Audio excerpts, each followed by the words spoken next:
Maintenant, nous avons vraiment l'immense honneur de recevoir Gérald Karsenty, qui est le vice-président en charge des ventes de Hewlett-Packard pour la région France, Europe, Moyen-Orient et Afrique, et président Hewlett-Packard Enterprise France. Alors, il est conférencier, professeur affilié à HEC Paris, conférencier à Sciences Po également, auteur de 3 ouvrages de management, de diverses publications, diplômé de Sciences Po Paris, de HEC Paris, de l'Université d'Oxford, de l'IAE de Paris. Voilà, donc il aura beaucoup de choses à nous raconter, à la fois en termes pratiques et en termes universitaires. Il est membre du cercle des dirigeants et également influenceur sur LinkedIn et Top Voice. Et ce que je trouve très intéressant également chez Gérald Karsenty, c'est qu'il est passionné de rugby. Et donc, on est en plein cœur du Scrum, les mêlées des équipes. Et je lui donne immédiatement la parole. Je vous demande d'applaudir très fort Gérald Karsenty.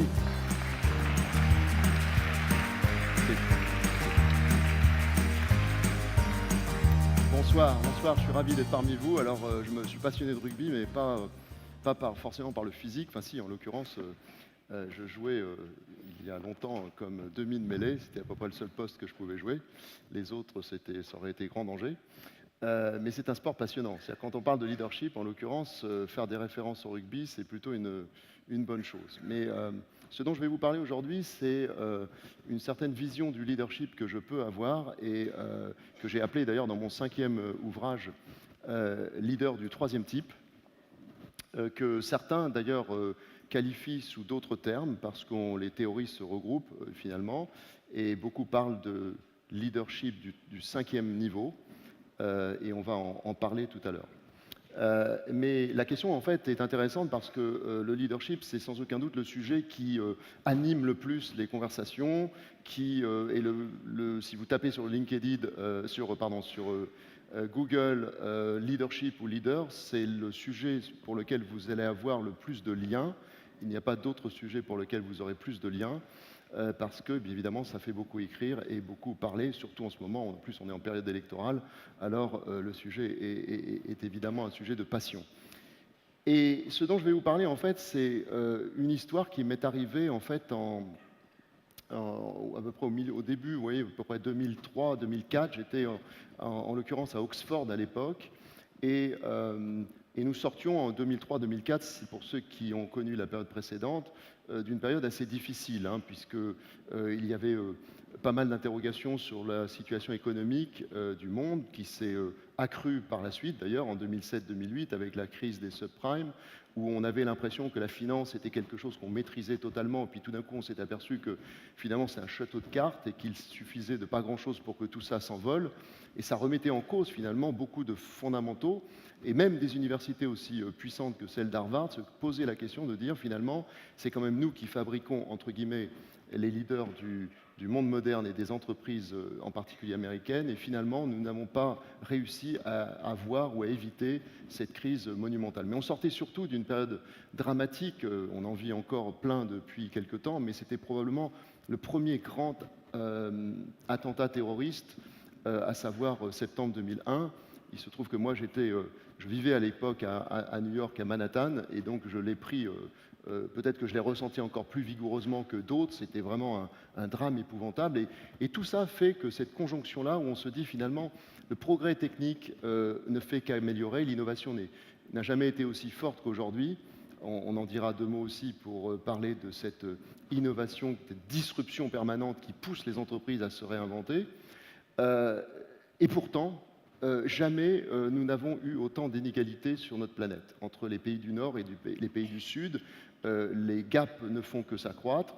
Nous avons un problème sur l'environnement alors qu'on était censé le régler et ça n'est pas le cas.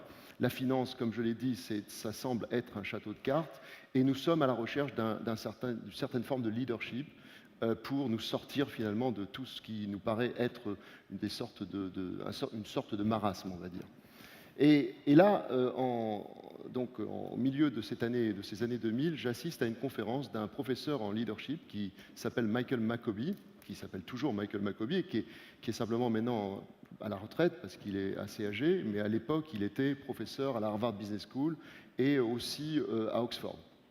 C'est là que je le vois. Et en fait, son sujet était sur un sujet très particulier, à savoir la théorie des types libidinaux de Sigmund Freud appliquée au leadership. Et j'avoue que, bon, sur le moment, je me suis dit, tiens, bon, c'est un peu bizarre, et j'ai écouté ça d'une oreille assez distraite, et puis finalement, au fur et à mesure que sa théorie avançait, ça m'a questionné, on va dire, plutôt, et il m'aura fallu plusieurs années après pour vraiment me rendre compte que probablement qu'il avait touché en fait un sujet extrêmement important. Alors, je n'étais pas le seul à le penser à l'époque, puisqu'il venait d'écrire plusieurs articles dans McKinsey Review et dans la Harvard Business Review, qui est des articles qui avaient été primés sur les pour et les contre des profils narcissiques, puisque c'est de ça dont je vais vous parler ce soir.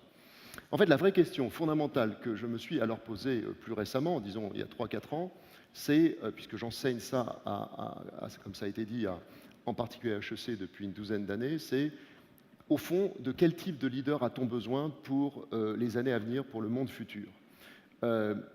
Si on retrace rapidement le monde depuis quelques décennies, avant la guerre, avant la Seconde Guerre mondiale, ce qui dominait le monde, c'était les idées. Les idées étaient ce qui dominait le monde. Et donc, en fait, c'est ce qui explique d'ailleurs que la France, en particulier, avait un impact sur le monde extrêmement important parce que nous étions forts en penseurs, en intellectuels, en philosophes, et vous les connaissez tous, et ils influençaient le monde par leurs idées. Après la guerre, changement total de décor, l'économie est par terre, l'industrie en particulier est totalement détruite, il faut reconstruire le monde, et là, les ingénieurs prennent le contrôle, ce qui paraît assez logique, puisque l'industrie étant à terre, il fallait des profils plus scientifiques qui prennent en fait le contrôle de l'économie pour la reconstruire. Changement totalement de profil de leadership, on passe finalement de profil, on va dire, assez global et généraliste, à des profils très ingénieurs. Les mathématiques, à ce moment-là, deviennent le critère de sélection, et on ne jure que par le fameux QI, et donc que par la fameuse intelligence logico-mathématique ou analytique, et ce qui arrange tout le monde, puisque quand il s'agit de sélectionner des leaders sur le critère de la logique rationnelle, avoir un indicateur qui est QI permet de comparer deux personnes l'une à l'autre et de savoir quel est le potentiel respectif de ces différents leaders. Ça va nous accompagner pendant 30 ans environ. Pendant les 30 années qui suivent la Seconde Guerre mondiale, c'est ce qu'on appelle les 30 glorieuses, par chance. Enfin, on va dire, je ne sais pas s'il faut dire par chance, puisque nous étions quand même dans une Europe dévastée en particulier, mais il n'empêche qu'on sait qu'une guerre permet de relancer l'économie, c'est ce qui s'est passé, et on est rentré dans 30 glorieuses. 30 glorieuses un petit peu attaquées par deux crises pétrolières, 73 et 79, qui ont un peu freiné la croissance. Il a fallu retrouver un deuxième moteur pour relancer finalement la dynamique. Et ce moteur ont été les marchés financiers. Les marchés financiers qu'on décrit souvent d'une façon spéculative et d'une façon... Quand on dit marché financier, on n'a pas toujours une image positive qui nous vient à l'esprit. Et en réalité, les marchés financiers ont beaucoup de vertus. Et vous êtes bien passé pour le savoir, vous qui travaillez dans des entreprises dynamiques et qui investissent, les marchés financiers permettent de booster l'économie en injectant des fonds. Et sans ça, sans investisseurs, il n'y a pas d'entreprise. Et donc ça va durer pendant à peu près une vingtaine d'années.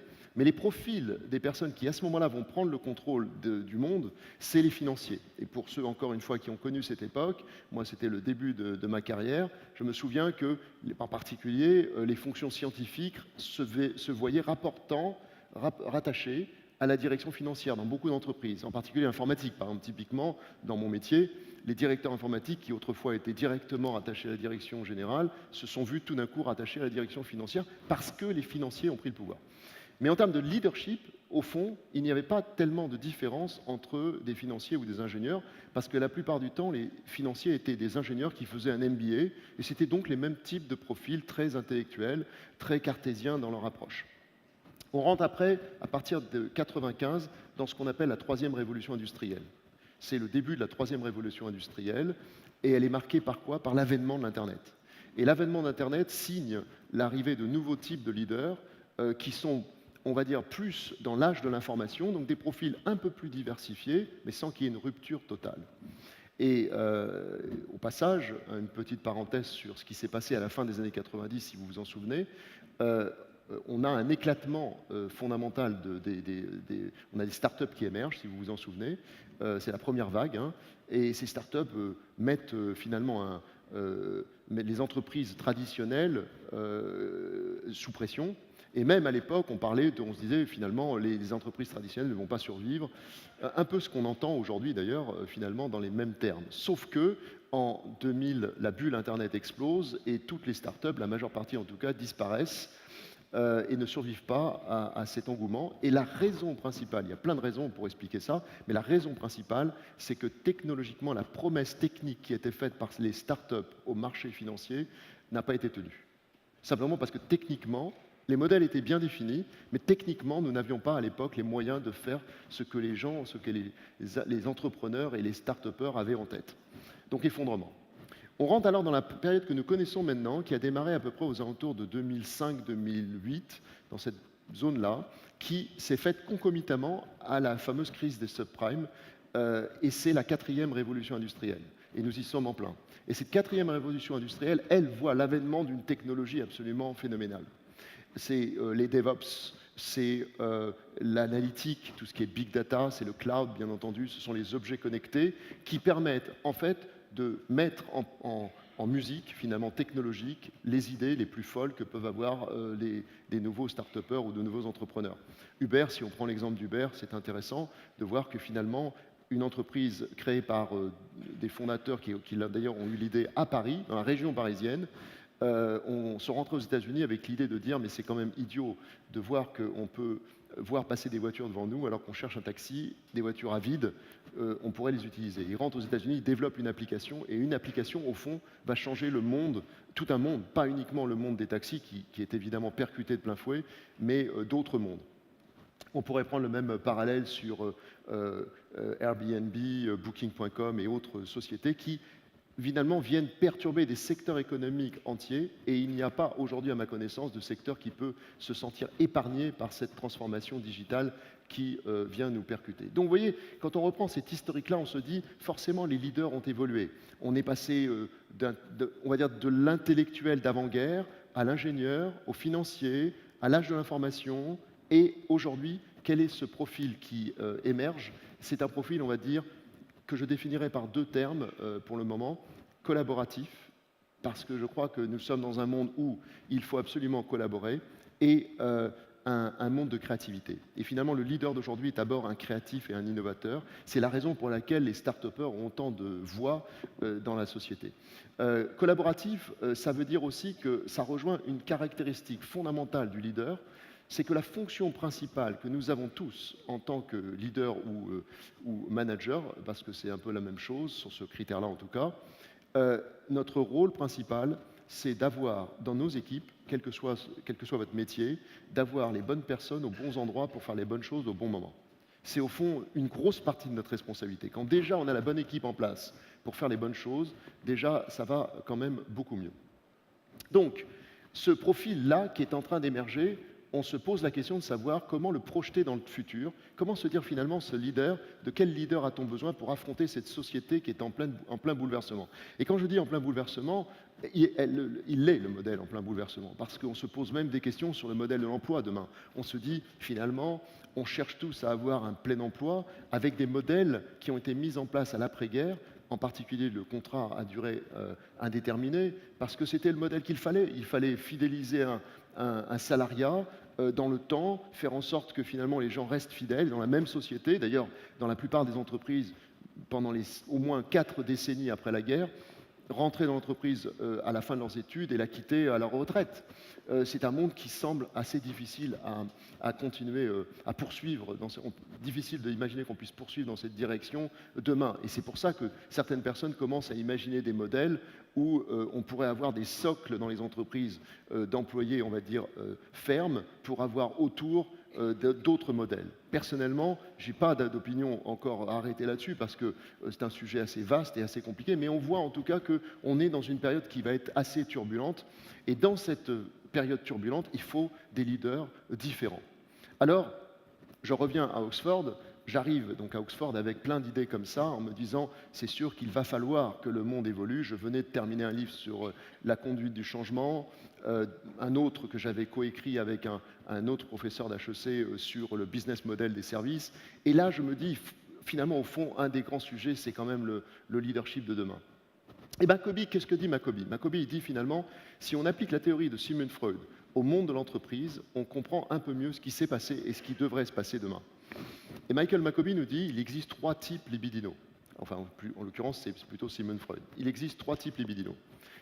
Ce sont des profils de leadership. Le premier, c'est des narcissiques. Le deuxième, ce sont des érotiques. Et le troisième, ce sont des obsessionnels. Et d'abord, disons tout de suite que nous ne sommes jamais un et un seul type. Vous n'êtes pas narcissique ou érotique ou obsessionnel, vous êtes généralement une combinaison de types. Tout comme dans les théories de style de leadership, comme celle de Goldman par exemple, qui nous cite les 6 styles de leadership, on n'est jamais un style et un seul, mais on est une combinaison.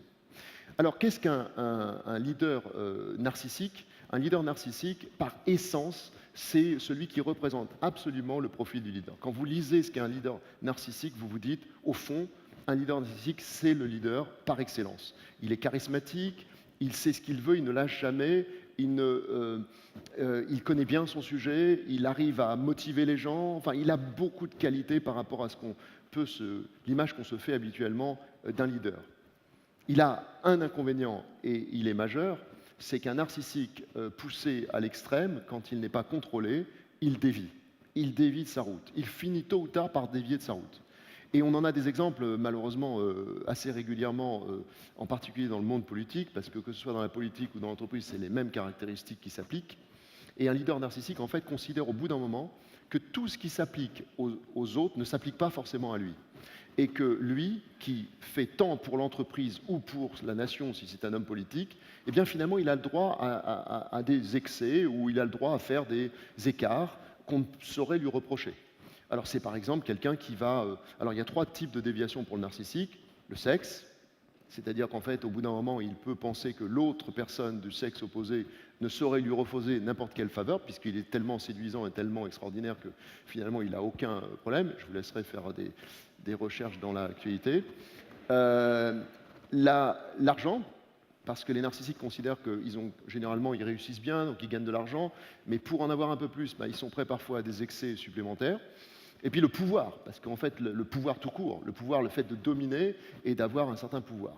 Et tôt ou tard, ils finissent par dévier. Et il y a des recettes pour maîtriser les narcissiques, en particulier ce qu'on appelle la théorie du fou du roi, qui est une théorie qui consiste à avoir quelqu'un à ses côtés qui va être la seule personne, au fond, alors c'est quelqu'un qui n'est pas menaçant pour lui, et qui va pouvoir lui dire de temps en temps quand il est en train de dévier de sa route. Le problème, c'est que même au bout d'un moment, les narcissiques n'écoutent même plus, au bout d'un certain temps, leur propre fou du roi, et là, ça commence à devenir hyper dangereux. Ces profils narcissiques étaient particulièrement adaptés dans un monde qu'il fallait mécaniser, structurer, automatiser, avec des objectifs très clairs. Donc pour toutes les 30 glorieuses, les 2 décennies financières, et même pour celles qui ont précédé la 4e révolution industrielle, au fond, ces profils étaient plutôt adaptés. Est-ce qu'ils déviaient à l'époque? Bien sûr. Il n'y a aucune raison de penser qu'ils ne déviaient pas autant qu'aujourd'hui. La seule différence entre les périodes précédentes et la période que nous vivons aujourd'hui, c'est qu'il y a 2 phénomènes qui se sont passés coup sur coup. Le poids des médias, où aujourd'hui les journaux et les médias sont absolument intransigeants, parfois trop. C'est-à-dire si vous avez sans doute votre opinion là-dessus, moi j'ai la mienne, je pense qu'à certains moments, ça devient presque par moments de l'inquisition, mais en tout cas, ils ne laissent rien passer. Ce que je dis excessif, quand je dis excessif, c'est que parfois on a l'impression qu'une personne peut être condamnée avant même d'avoir pu se défendre. Mais n'empêche que c'est la réalité. Et puis la deuxième chose, c'est les réseaux sociaux qui parlent, qui discutent et qui évidemment, là encore, ne font pas de cadeaux aux leaders défaillants. Donc, c'est ce qui a changé et c'est ce qui fait que le leader narcissique, eh bien, quand il est sur la lumière et quand il dévie, il prend des risques colossaux. S'il prenait des risques pour lui, on se dirait, tant pis. Mais le problème, c'est que ces risques, il les prend aussi pour les autres, puisqu'il y a plein de gens qui dépendent de lui, et là, ça commence à être moins drôle. Alors, le deuxième profil, ce sont les obsessionnels. Les obsessionnels, ce sont généralement des leaders qui travaillent non plus sur la forme, mais qui sont sur le contenu. Eux, ils leadent par leurs compétences. Leur leadership, c'est la compétence. C'est donc là qu'on va retrouver principalement des directeurs de fonction, des directeurs juridiques, des directeurs financiers, des personnes qui ont une compétence bien spécifique et qui appuient leur leadership sur ce qu'ils savent, au fond. Et leur déviation possible, parce qu'il y en a aussi, c'est que l'obsessionnel, quand il est extrême, peut devenir un micromanager. Ça peut être quelqu'un qui peut devenir très inquisiteur dans le fonctionnement et qui va être sur votre dos et qui ne va pas vous lâcher. Et on a tous connu ce genre de profil un peu excessif qui, au bout d'un moment, peut causer aussi des dommages. Mais les dommages d'un obsessionnel sont quand même moins graves que ceux d'un narcissique. De toute façon, ils sont moins souvent au pouvoir. En général, 99% des leaders sont plutôt aujourd'hui des leaders à profil tendance dominante narcissique. Enfin, les érotiques, et ça n'est pas ce que vous pensez évidemment, mais pour expliquer ce qu'est un érotique au sens freudien et surtout appliqué par Macoby et par d'autres chercheurs en leadership depuis, parce que Macoby était le premier, mais il n'a pas été le dernier, eh bien, l'érotique, c'est quelqu'un qui, dans son mode de fonctionnement, a besoin d'aimer, mais surtout d'être aimé. Donc, c'est quelqu'un qui, par nature, va être dans le collaboratif par excellence. Il va chercher à créer un climat propice au développement des personnes qui l'entourent. Il va chercher à créer le bien-être, tout simplement. Alors, la déviation possible, il y en a deux, avec les érotiques poussés à l'extrême. La première, c'est que, comme ils ont besoin d'être aimés, quand ils ne le sont pas, ben, ça peut leur faire vraiment, ça leur cause un vrai problème avec tous les risques qui peuvent être associés à ceci. Le deuxième risque, c'est qu'ils peuvent, au bout d'un moment, en oublier la performance. C'est-à-dire qu'au bout d'un moment, pour créer un climat sympathique, il ne faut pas oublier que quand on dirige une entreprise, le but, c'est quand même d'avoir des résultats. Alors, on peut avoir de la bienveillance, c'est ce que je dis toujours. Moi, je pense qu'un manager doit d'abord être quelqu'un de bienveillant, et on peut être bienveillant tout en étant performant.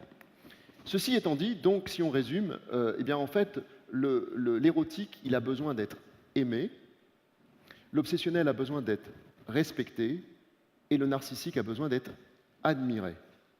Et là, ça n'est plus du tout la même chose. Les mots sont importants.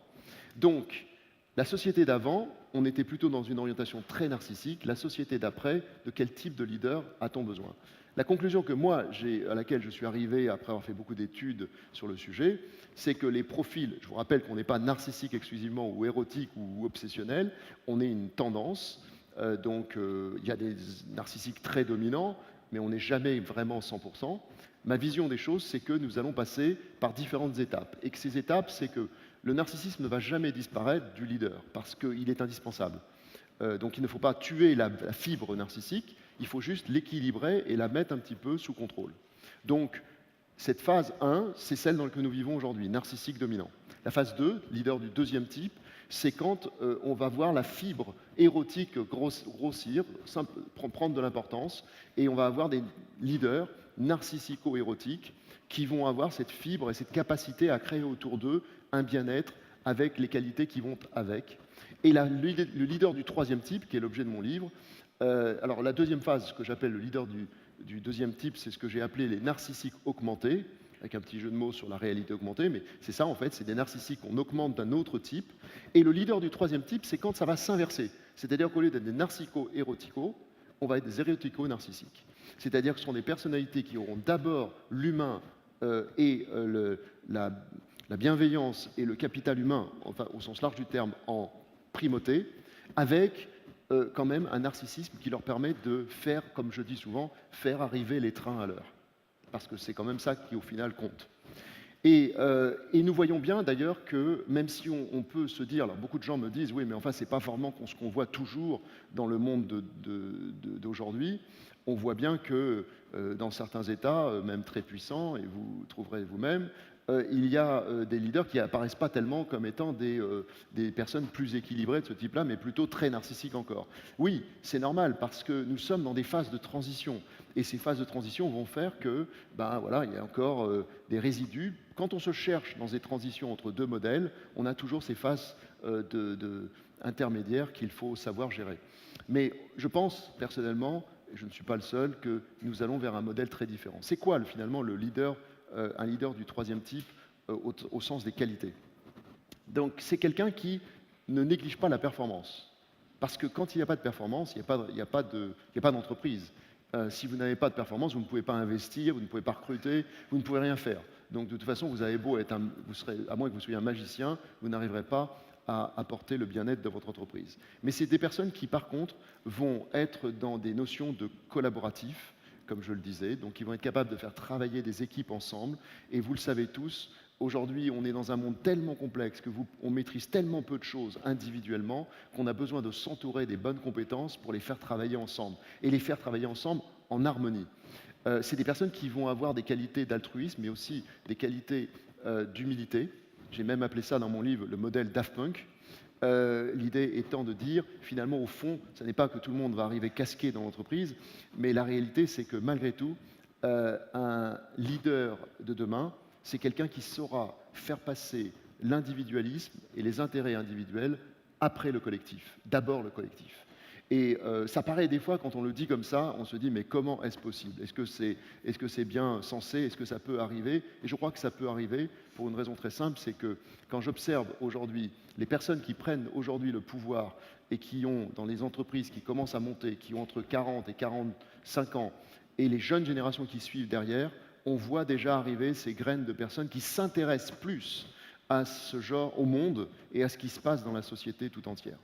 Vous voyez en particulier, si vous regardez l'intégration des Gen Y, on aura l'occasion, je pense, d'en reparler un peu plus tard, et des jeunes générations digitales, vous voyez que, par exemple, le nombre d'étudiants, moi je le vois dans les 2 écoles où j'ai la chance d'enseigner, les jeunes étudiants qui aujourd'hui partent à l'aventure pour des missions humanitaires, en laissant leur job, ils partent 1 an pour aller supporter des associations dans le monde entier, pour revenir enrichis de ces expériences, c'est juste phénoménal. Il y en a vraiment beaucoup. Il y en a même qui commencent à travailler pendant 2-3 ans et avant ont quitté son job pour aller faire un MBA, par exemple, typiquement. Eux, ils quittent leur job pour aller faire une mission humanitaire.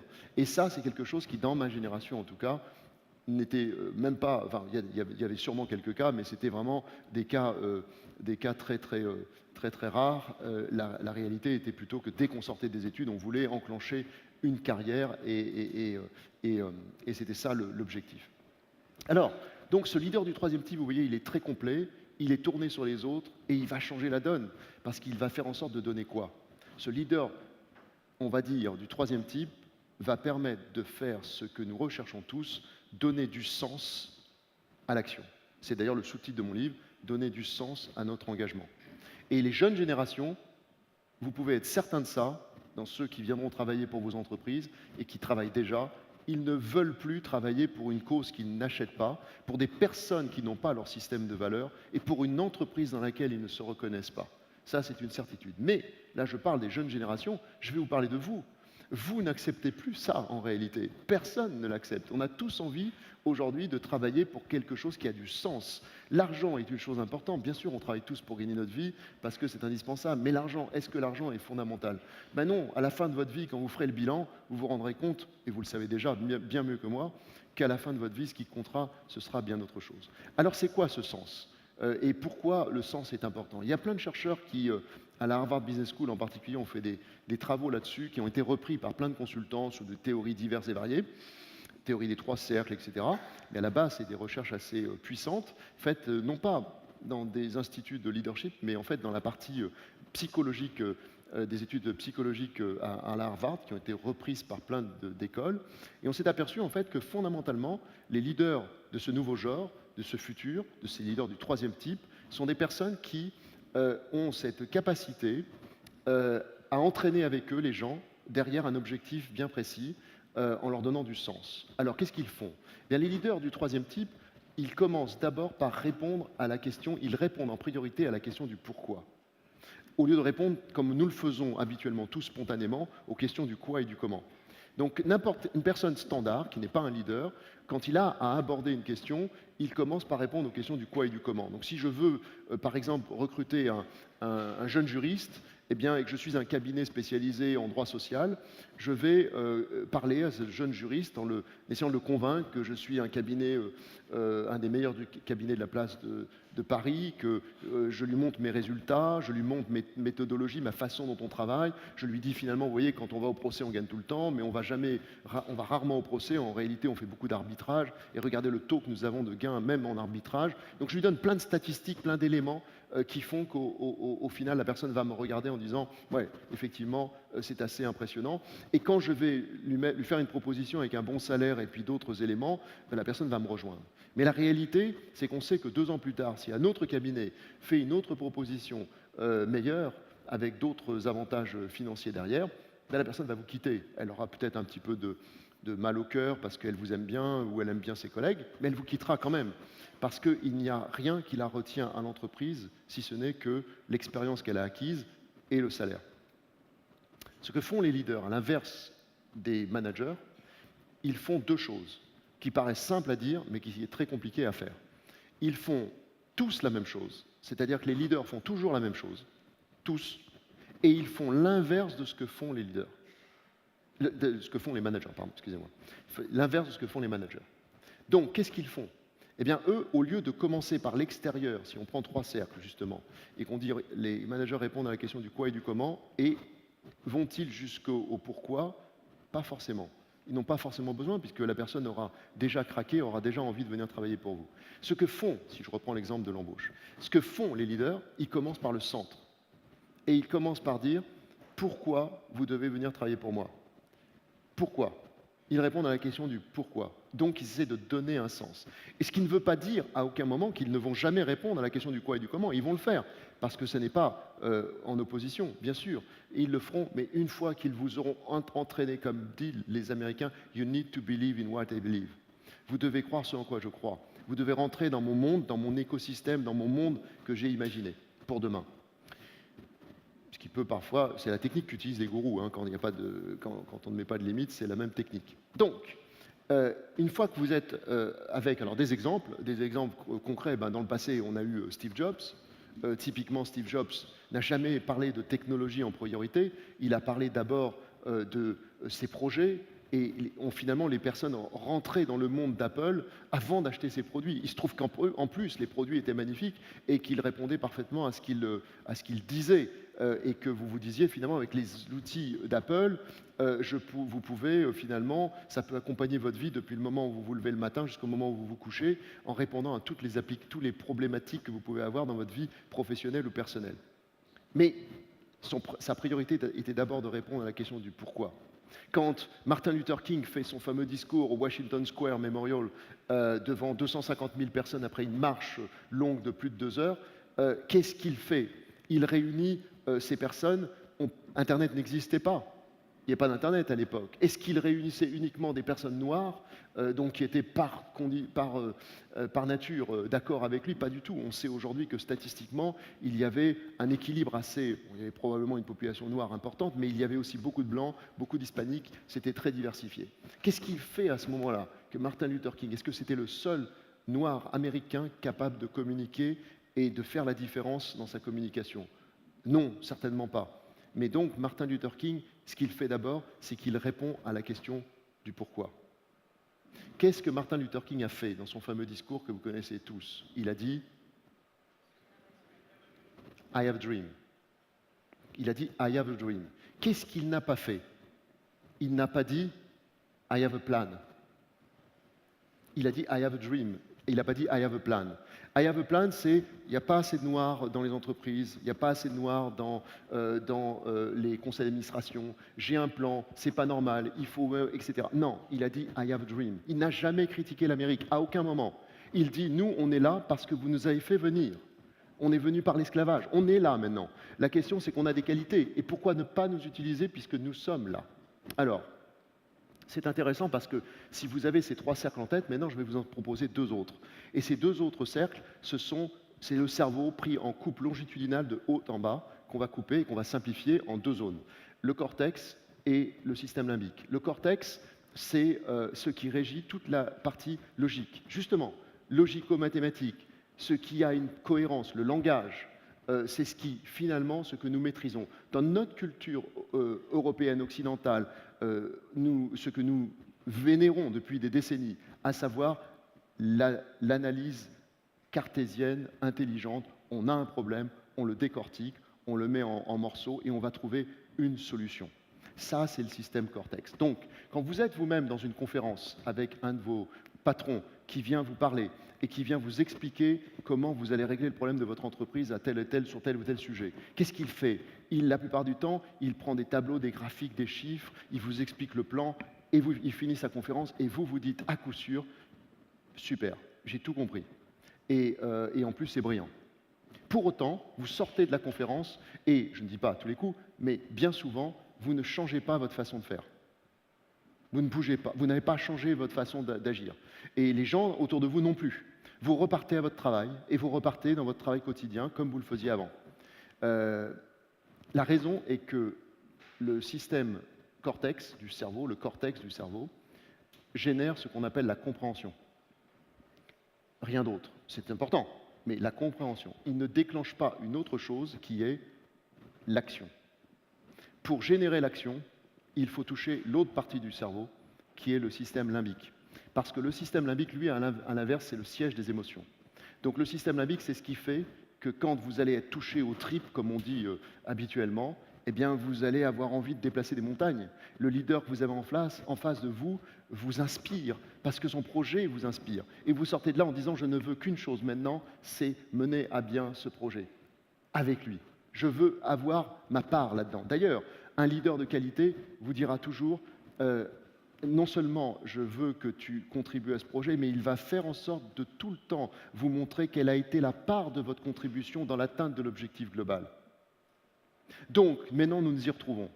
Le leader du troisième type, qui a en tête cette idée de performance associée à une idée de bien-être, il va chercher à motiver les équipes, et donc il va chercher à répondre à la question du pourquoi, parce qu'en répondant à la question du pourquoi, il donne du sens à son action. Et pour toucher les gens dans leurs fibres et dans leurs émotions, il doit d'abord toucher le système limbique. C'est sa priorité absolue. Ce qui ne veut pas dire qu'il ne touchera pas ensuite au cortex et à la compréhension, mais il va d'abord toucher au système limbique. Martin Luther King, I have a dream. Et à ce moment-là précis, tout le monde se dit, c'est vrai. Pourquoi ce discours a été aussi important? Mais d'autres, je pourrais vous citer des discours de Kennedy qui utilisaient les mêmes ressorts. Tous les grands leaders utilisent les mêmes ressorts puisqu'ils font tous la même chose et l'inverse de ceux qui ne sont pas vus comme des leaders. Ce leader du troisième type va donc, pour moi, est porteur d'espoir. Je pense que c'est ce dont nous avons besoin dans la société de demain. Et même s'il n'arrive pas sous cette forme exacte que j'ai décrite dans mon livre, parce que je n'en aurai pas la prétention de savoir tout à 100%, je pense qu'il y a de toute façon dans ce leader de demain des choses qui sont essentielles et qui font que le leader d'aujourd'hui doit évoluer vers un autre modèle. Et il évoluera vers un autre modèle parce que nous serons obligés d'intégrer le multiculturalisme. Une entreprise française, ça n'existe plus. Déjà plus, quelle que soit sa taille, que vous soyez une PME, PMI, une grande entreprise, aujourd'hui vous êtes obligé de composer dans un environnement international. Et le message que vous allez tenir quand vous êtes à la direction d'une entreprise ici en France ne sera pas perçu de la même façon aux États-Unis, au Japon ou en Égypte. La lecture qui sera faite sera totalement différente. On est donc obligé, quand on est un leader aujourd'hui, d'intégrer cette vision multiculturalisme. On sera obligé d'intégrer la notion de diversité, je reprends, parce que c'est justement ce que je ne veux pas dire, de mixité entre les femmes et les hommes. C'est le dernier chapitre de mon livre, Leader du troisième type, où j'explique, justement, j'ai appelé ça « Voici venu le temps des femmes ». Ça ne veut pas dire, messieurs, que vous êtes sans avenir, bien au contraire, mais je pense que les femmes, justement, dans cette société créative que j'ai décrite tout à l'heure, vont avoir beaucoup plus d'espace. Et c'est normal, puisqu'on se bat. Moi, j'ai toujours été un fervent défenseur de l'égalité homme-femme dans l'entreprise et dans la société, et j'ai toujours constaté que nous n'avions pas fait de progrès du tout dans les conférences auxquelles je participe. Et pourquoi? C'est très simple, c'est que les produits qui ont été cooptés par le monde économique, financier et finalement sociétal, ce sont des produits type scientifique, pour les raisons que j'ai citées tout à l'heure. 3 décennies d'ingénieurs, 2 décennies de financiers, 1 décennie d'information, l'âge de l'information qui a quand même été des ingénieurs, mais c'est fini. Nous sommes aujourd'hui dans une société où le créatif prend le pouvoir, le collaboratif prend le pouvoir, et où tout le monde dans cette salle, que vous soyez un homme ou une femme, et quelles que soient vos origines, vous aurez demain les mêmes chances de développement. En tout cas, moi, c'est ma conviction. Et je terminerai en vous disant, je suis déjà en retard, je pense, et je vais me faire gronder, mais je terminerai en vous disant que, au fond, le leader, c'est quoi? Un leader, la définition la plus courte qui existe du leadership, Évidemment, on pourrait passer des heures, et c'est ce que je fais quand je fais des cours, mais la définition la plus courte qu'on puisse donner du leader, quelle que soit l'entreprise dans laquelle il sévit, c'est quelqu'un que l'on a envie de suivre. C'est la définition la plus courte du leader. Quelqu'un que l'on a envie de suivre. Et dedans, il y a deux mots importants. C'est le mot envie, parce qu'un leader doit générer l'envie, bien sûr. Donc, d'où l'importance du sens et qu'il touche la fibre des gens par le système limbique, parce qu'il doit donner envie. Et suivre, parce que si vous êtes un leader, forcément, il faut des, entre guillemets, comme disent les Américains, des followers ou des suiveurs. Si vous êtes tout seul, vous n'êtes pas forcément vu comme un leader. Et je terminerai en vous disant que, évidemment, ce n'est pas vous qui décidez d'être un leader. D'ailleurs, beaucoup dans cette salle, si je vous posais la question, lèveraient la main en disant, je disais, qui n'est pas intéressé à être un jour vu comme un leader?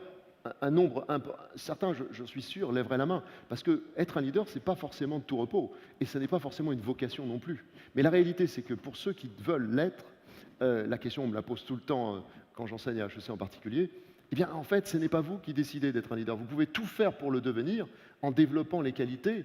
Et ça, c'est tout à fait possible, parce que moi, je ne fais pas partie de ceux qui pensent que le leadership est inné du tout. Je pense qu'il y a des personnes qui ont des aptitudes différentes, mais il n'est pas inné. Par contre, ce qui est, de mon point de vue, certain, c'est que c'est les autres qui font de vous un leader, ou pas. Parce que le leadership est avant tout une question de perception. Et la perception que nous avons tous aujourd'hui du leader de demain, c'est, de mon point de vue, quelqu'un qui ressemble au profil de ce leader du 3e type ou leader de 5e niveau décrit par certains professeurs en recherche sur le leadership, parce que c'est de ça dont nous avons besoin. Je vous remercie de votre attention.